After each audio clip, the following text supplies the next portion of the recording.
Hey Arty, um, doing a morning video for you, but say hi to Autumn and Jasmine. Gonna read from Brindle, and I'm gonna read a chapter of Falcon, and then I'm gonna go and try to find a way to cool off because it's hot today. So let's see. Just read Freedom of the Press yesterday. Oh no, maybe we did before. Let's see. No, we did extra yesterday. So I'm gonna do Airwaves today, chapter 12. Within a week after the article was published in the Westfield Gazette, the kids at the junior high and the kids at the high school had stopped using the word pen and had started using the word frindle. They loved it. Nick became sort of a hero for kids all over town, and he quickly learned that being a hero, even if you're only a local hero, isn't a free ride. It has a price. People noticed Nick when he walked into his dad's hardware store or when he stood in line at the penny pantry to buy a candy bar. He could feel it when someone recognized him, and it made him shy and awkward. Kids at school started expecting him to be clever and funny all the time, and even for a kid as smart as Nick, that was asking a lot. Every teacher, the office secretary, the principal, even the school nurse, and the custodian all seemed to be watching, always watching. His parents were great about everything. True, his mom had been upset when the article first came out, and so had his dad. Nick had said, "But I didn't do anything wrong, Mom, and neither did that lady from the newspaper," and his parents could see that he was right. The things in the article were true, and the truth is the truth, and nothing could be done about it now, even though it made them uncomfortable to have their boy talked about all over town. Secretly, Nick's mom and dad were pleased. After all, a brand new word is a pretty amazing thing. Their Nicholas was quite a fellow. No getting around it. Someone else in town thought this brand new word was pretty amazing too. Bud Lawrence had lived all his life in Westfield, and when he was only 19 years old, he had saved enough money to make an investment. He looked around for a good idea and then bought the first Dairy Queen in the state. After a few years, he bought a McDonald's restaurant. That was almost 30 years ago. And these two restaurants had made him rich, one of Westfield's leading citizens. When Bud Lawrence saw the article about the new word, he had his lawyer file a preliminary trademark claim on the word frindle. Within 4 days, he had set up a small company that was selling cheap plastic ballpoint pens, specially printed with the word frindle.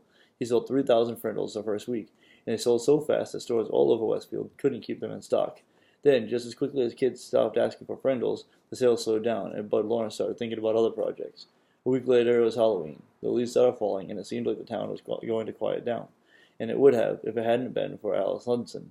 Alice lived in Bethley, a town 7 miles away from Westfield, and she worked part-time for the local CBS TV station in Carrington, a town of 75,500 people. When there was important area news, disasters like floods or tornadoes, or sometimes if she came across little stories that seemed cute or original, Alice would call the station newsmanager in Carrington. If it was a good story, or if it was a day when not much else was happening in the world, then the TV station would send out a van with a camera crew to shoot some videotape. Alice subscribed to all the small-town newspapers in the area to keep up with local events. Most of them were published on Thursday, and they arrived at her house by Monday or Tuesday. Then it took her a day or so to look through them all. On Wednesday morning, she finally saw the article in the Westfield Gazette about the word war. She read it through twice, and looked carefully at the class photograph. She was sure that this story was a winner. The TV station manager in Carrington agreed with her. He called the CBS station in Boston, because sometimes Boston picked up stories from the Carrington newsroom. The woman in Boston thought the story had some real zip to it, so she called the network news editor in New York. When the facts of the Westfield Gazette article got to New York, the staff there loved it. They looked over the schedule sheet for the week and decided it would be the perfect closing story for the CBS Evening News for the next day, Thursday. Orders flew back through the telephone links from New York to Boston to Carrington to Bethley. By Wednesday at noon, Alice had a go order to take the story all the way. It was the first piece to get onto the national news, and 20 million viewers would see it. Alice Lunderson and her camera crew stood on Miss Granger's front porch Wednesday after school. Miss Granger was not impressed at all by all the lights and the microphones. She looked right into the camera and said, "I have always said that the dictionary is the finest tool ever made for educating young minds, and I still say that. Children need to understand that there are rules about words and language, and that those rules have a history that makes sense. And to pretend that a perfectly good English word can be replaced by a silly made-up word just for the fun of it, well, it's not something I was ready to stand by and watch without a fight." "And have you lost that fight, Miss Granger?" asked the reporter. Miss Granger turned her eyes up to nearly full power as she looked into the camera, and with a pale smile, she said, "It's not over yet." When Alice and the crew showed up at Nick's house, the Allen family was ready for them. Mom and Dad sat on the couch with Nick between them. Nick squinted in the lights. His mom had worked out with Nick what he could say and what he couldn't say. "You remember, young man," she told him, as she combed his hair, "these reporters are just looking for a quick story that will make some excitement. But you have to stay here and live in this town, so mind your P's and Q's." As they sat there on the couch, Miss Allen had her foot up on top of Nick's under the coffee table, and as she pushed it down, it meant that the reporter had just asked a question that she was going to answer for him. Miss Allen did not trust reporters. "So tell me, Nick, why did you make up this new word frindle?" asked Alice Lunderson. Nick gulped and said, "Well, my teacher, Miss Granger, said that all words in the dictionary were made up by people, and that they mean what they mean because we say they do. So I thought it'd be fun to just make up a new word and see if that was true." "And were you surprised when Miss Granger got mad about that?" Alice asked with a smile. There was a push on Nick's foot, and his mother said, "We never felt that Miss Granger got angry. When everyone started using the word frindle, it has got to be a disruption, that's all. She's really a very fine teacher." "Yeah," said Nick. "I mean, I learned a lot about words, and without her, I wouldn't have. So what's next for you and the new word?" Alice was wrapping up. She could see that Nick and his parents were not going to be pushed into saying anything controversial, so she just kept it light and happy. "Well," said Nick, "the funny thing is, even though I invented it, it's not my word anymore. Friendly belongs to everyone now, and I guess everyone will figure out what happens together." Alice also had a short chat with a worried-looking Miss Chalin and a smiling Bud Lawrence, maker of the official friendle. Then she shot her opening bit and her closing bit, and the camera crew drove back to Carrington to edit all the pieces and put them together into a 2-minute news story. The next night, when all the serious news about wars and oil prices and world food supplies had been talked about on the CBS Evening News, the anchorman looked into the camera and smiled. He said, "It is believed by many that the word quiz was made up in 1791 by a Dublin theater manager named Daly. He had bet someone that he could invent a brand new word in the English language, and he chalked up the letters quiz onto every wall and building in town. The next morning there it was, and within a week people all over Ireland were wondering what it could mean, and a new word had been created. Quiz is the only word in English that was invented by one person for no particular reason. That is until now. Now there is a new word, frindle, and here is Alice Lunderson in Westfield, New Hampshire, with the story." Alice came on the screen with a short introduction. Then right there on TV, Miss Granger and Nick and Bud Lawrence and Nick's mom were talking to 20 million people about frindles. One of those 20 million people was a producer for The Late Show with David Letterman, and another one of those 20 million people was a staff writer for People magazine, and another one was a writer for 3-to-1 Contact magazine for kids.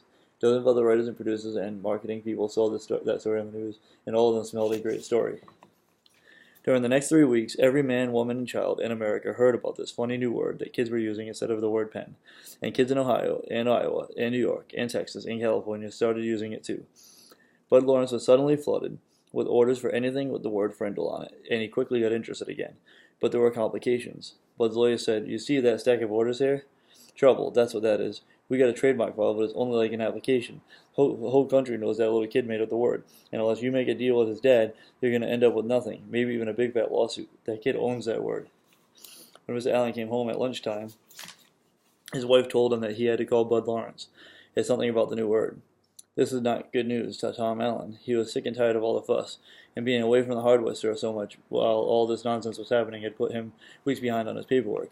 He'd be lucky now to get his Christmas order in time. Even though he didn't really want anything to do with it, Bud was an old friend, so on the way back to the store, Nick's dad went to Bud Lawrence's office. "Tom, good to see you," said Bud. He stood up and walked around his desk to shake hands. "Have a seat." Tom sat down uneasily, and Bud pulled another chair over. "Ever seen Westfield so stirred up about anything in your life? You and Ginny must be pretty proud of that boy of yours." Bud couldn't remember Nick's name. Tom shifted in his chair and nodded. "Yes, he's quite something, that's for sure, but I tell you, Bud, I'm ready for it all to just die down and blow away. Too much fuss." Instantly, Bud saw how to get what he wanted it. "Well, Tom, I'm afraid it's not really going to go away. Looks like something started up, and people are real interested. You probably saw those bright red ballpoints around town with the word frindle on them. That was my doing, just testing the waters, but your boy, he owns that word. I got my lawyer to apply for a trademark a few weeks back because that's just the way I am. New thing comes along, I like to be right there in the middle of it." He grinned at Tom Allen, and Tom smiled back weakly. "Right now, I got a shirt printer in Massachusetts, another one in Chicago, another one in Los Angeles, making T-shirts with the word frindle above a picture of a pen. I mean, a frindle. Each supplier has ordered so far over 20,000 shirts. Profit on every one of those is going to be $2, maybe $3, and I'm talking with some big pen and pencil companies in Hong Kong and Japan about a deal that could be worth some real big money. They've seen this frindle thing in the media, and they want to buy the rights to the trademark and make a new line of frindles for kids. I'm not kidding, this is a hot idea." Bud guessed right. Just the thought of all this made Tom shrink back uncomfortably in his chair. It was way too much fuss. "Tom, let me be direct with you. As a boy's guardian, you need to do the right thing about all this. I'd like to see where all this is going to go. I'm going to take some risks, spend some money, see what happens, but I need your permission. I need your signature on these trademark papers, and I need to strike a deal with you about permission to use that trademark. I know it seems like a big ruckus about a word, but we just can't tell what's to come of it unless we take some steps." Bud pointed at the papers on his desk. That's a contract. It's fair and honest. It gives your boy 30% of whatever profits I make. That's a fair world. Too generous for this kind of deal. So what do you say? Make sense? Let me take care of all the fuss and see if some good doesn't maybe come of it all? The papers and pen were there on the desk next to Tom.